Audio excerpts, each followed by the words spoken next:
اعوذ باللہ من الشیطان الرجیم بسم اللہ الرحمن الرحیم فَإِن زَلَلْتُم مِّن بَعْدِ مَا جَاءَتْكُمُ الْبَيِّنَاتُ فَاعْلَمُوا أَنَّ اللَّهَ عَزِيزٌ حَكِيمٌ۔ سورۃ البقرہ آیت نمبر 209۔ شریعت سے منہ موڑنے والوں کو تنبیہ۔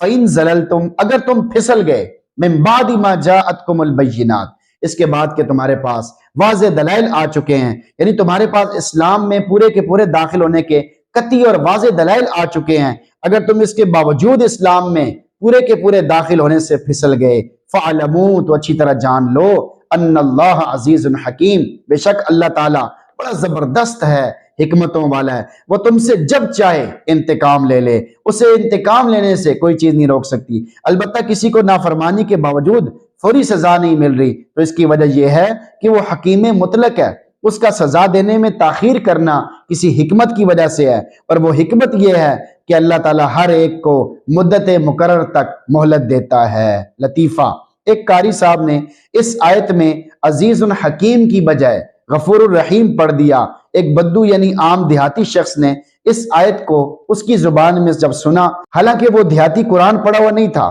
وہ کہنے لگا کہ یہ اللہ کا کلام نہیں، کیونکہ حکیم مطلق لغزش اور معصیت کے وقت مغفرت کا تذکرہ نہیں کرتا، کیونکہ اس طرح تو معصیت پر خود آمادہ کرنا لازم آتا ہے۔ یعنی وہ عام سے عام آدمی بھی اس بات کو سمجھ گیا کہ یہاں غفور الرحیم نہیں ہو سکتا، کیونکہ اللہ تعالیٰ پہلے اس بات کو فرما رہے ہیں کہ تم اگر شریعت سے پھسل گئے واضح دلائل آ جانے کے بعد تو اللہ زبردست ہے اور حکمتوں والا ہے۔ آیت کا میسج آپ کے نام، بغاوت کی سزا بڑی سخت ہوتی ہے۔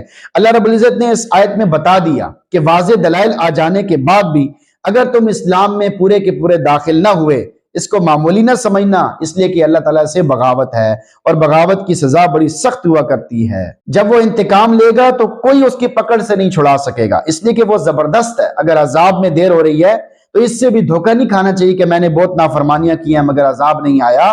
اس کی وجہ یہ ہے کہ وہ حکیم ہے، اپنی حکمت کے مطابق سزا دیتا ہے، بندوں کی نافرمانی کی انتہا کو دیکھتا ہے اور اپنی مہلت دینے کو کمال درجے تک پہنچا دیتا ہے، تاکہ کوئی یہ نہ کہہ سکے مجھے مہلت نہیں ملی، اس کے بعد جب اس کی پکڑ آتی ہے تو پھر جاتی نہیں ہے۔ اللہ تعالیٰ ہم سب کی حفاظت فرمائے۔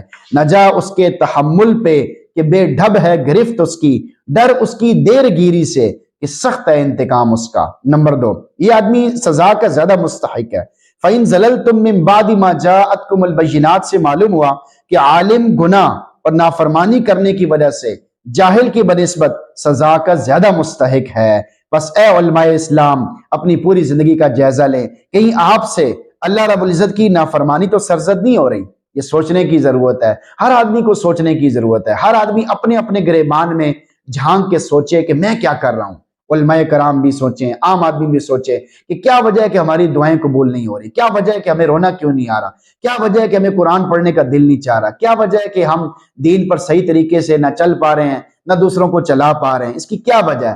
اس سستی اور غفلت کے پیچھے وجہ کیا ہے؟ ہر آدمی اپنے آپ کو دیکھے۔ عام طور پہ عام لوگ وہ یہ دیکھتے رہتے ہیں کہ بھئی فلاں میں یہ مسئلہ ہے، فلاں میں یہ مسئلہ ہے، فلاں مولوی ایسے کرتا ہے، فلاں مولوی ایسے کرتا ہے۔ بھائی کیا مولویوں کا دین ہے؟ مولوی تو صرف دین کو بتاتے ہیں، دین تو اللہ کا ہے۔ اللہ کے بندو، دین کو سمجھو، دین کی باتوں کو سمجھو، قرآن اور حدیث کی باتوں کو سمجھو، کسی کو نہ دیکھو۔ صحابہ کرام رضی اللہ عنہم اجمعین وہ معیار ہیں، ان کی زندگیوں کو دیکھو، اور اسی طرح انبیاء کی زندگیوں کو دیکھو، اور جو نیک لوگ ہیں جو نیکی کی حالت میں دنیا سے چلے گئے ان کو دیکھو۔ انسان کمزور ہے، ہر آدمی میں آپ کو خوبیاں بھی نظر آئیں گی تو غلطیاں بھی نظر آئیں گی، انسان کی فطرت ہے۔ 100% ذات تو کوئی بھی نہیں ہے، 100% ذات تو صرف اللہ کی ذات ہے۔ داغدار مت کہو سب داغدار ہیں، بے داغ وہی ہے جو پروردگار ہے، جو اللہ کی ذات ہے، بس وہ بے داغ ہے، باقی ہر ایک میں کوئی نہ کوئی داغ ہے۔ تو اس لیے ہم اس بات کو سوچتے رہتے ہیں کہ بھئی یہ تو اچھا ہے لیکن اس میں بھی یہ مسئلہ ہے، یہ بھی اچھا ہے لیکن اس میں بھی یہ مسئلہ ہے۔ ہم اپنی نافرمانیوں کا بہانہ بناتے رہتے ہیں کہ فلاں مولوی صاحب ایسے کرتے ہیں، فلاں مولوی صاحب ایسے کرتے ہیں، فلاں آدمی ایسے کرتا ہے، اس لیے میں جو مرضی کروں۔ ایسی بات نہیں ہے۔ آپ اپنے آپ کو دیکھیں، اپنی زندگی کی فکر کریں، اپنے آپ کو سمجھائیں، اپنے آپ کو جہنم کے عذاب سے اور دنیا کے عذابوں سے بچانے کی فکر کریں۔ اللہ تعالیٰ سے دعا اللہ تعالیٰ ہم سب کو دین کے کاموں کی ہمت، طاقت، قوت، شوق، ذوق عطا فرمائے، اور ہمیں قرآن پڑھنے، سننے، سمجھنے کی بھی توفیق نصیب فرمائے۔ آمین۔